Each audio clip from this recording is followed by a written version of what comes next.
কিছু সত্য যতই লুকিয়ে রাখা হয়, একদিন ঠিক সামনে আসে। আপনি শুনছেন মিষ্টি আর নীরব অনুভূতি। চোখ বন্ধ করুন আর হারিয়ে যান আজকের গল্পে। গত পর্বে আমরা দেখেছিলাম অর্ণব একটি পুরনো ডায়েরি খুঁজে পায়। সেই ডায়েরির পাতায় লেখা ছিল আগামীকাল দুপুর 12টায়, লাইব্রেরি লকার নাম্বার 17।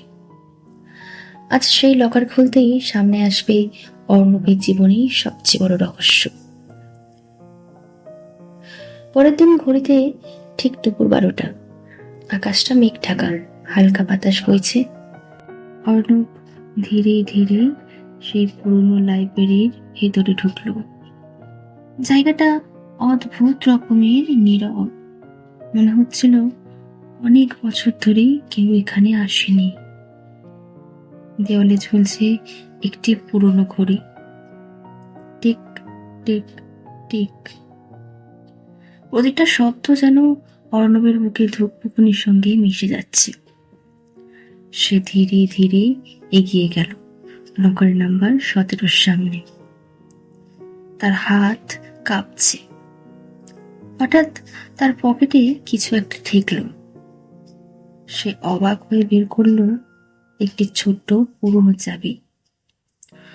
অর্ণব অবাক হয়ে ফিসফিস করে বলল, এই চাবি আমার কাছে এলো কিভাবে? সে চাবিটা লকারে ঢোকালো। ক্লিক। লকারটা খুলে গেল।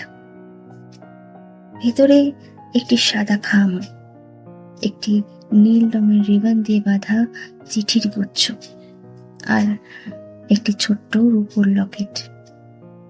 অর্ণব প্রথমে লকেটটাতে হাত দিল। ধীরে ধীরে লকেটটা খুলল। ভেতরে একটি ছোট্ট ছবি। ছবিতে একটি হাসি খুশি ছেলে আর তার পাশে দাঁড়িয়ে একটি মেয়ে।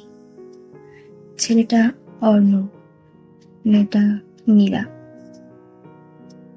অর্ণবের বুকের ভেতরটা কেঁপে উঠল। তাহলে নীলা সত্যিই আমার জীবনের মানুষ ছিল। সে কাঁপা হাতেই খামটা খুলল। ভেতরে একটি চিঠি।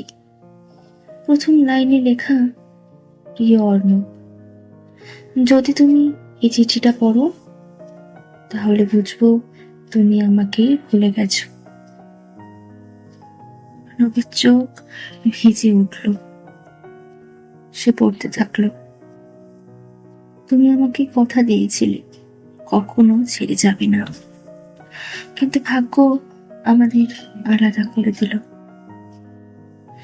যদি কোনোদিন তোমার স্মৃতি ফিরে আসে তাহলে আমাদের সেই পুরনো ব্রিজে এসো, আমি অপেক্ষা করব। ঠিক তখনই অর্ণবের মাথার ভেতর তীব্র যন্ত্রণা শুরু হলো। একটার পর একটা স্মৃতি, নীলার হাসি, দুজনে একসঙ্গে বৃষ্টিতে ভেজা। হঠাৎ একটি বিকট ব্রেকের শব্দ, একটি দ্রুত গতির ট্রাক, নীলার চিৎকার, অর্ণব সাবধান! অর্ণব হাঁটু গেড়ে মাটিতে বসে পড়ল। তার চোখ থেকে টপ টপ করে জল পড়ছে। ঠিক তখনই পেছন থেকে একটি মেয়ের কণ্ঠ ভেসে এলো। এবার কিছু মনে পড়ছে? অর্ণব ধীরে ধীরে পিছনে তাকালো। সেই রহস্যময় মেয়েটি, আজ তার চোখেও জল।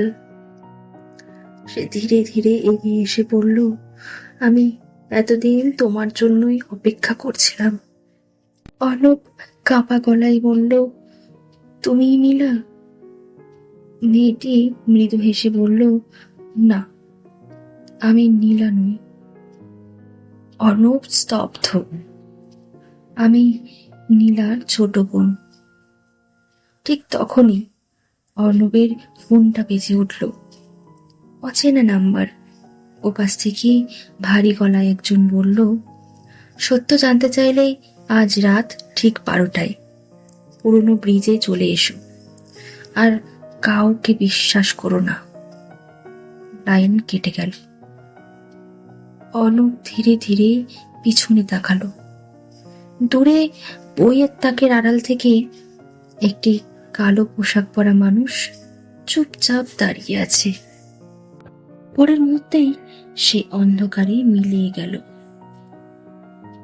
আচ্ছা, কালো পোশাকের মানুষটি কে? নীলার আসল সত্য কি?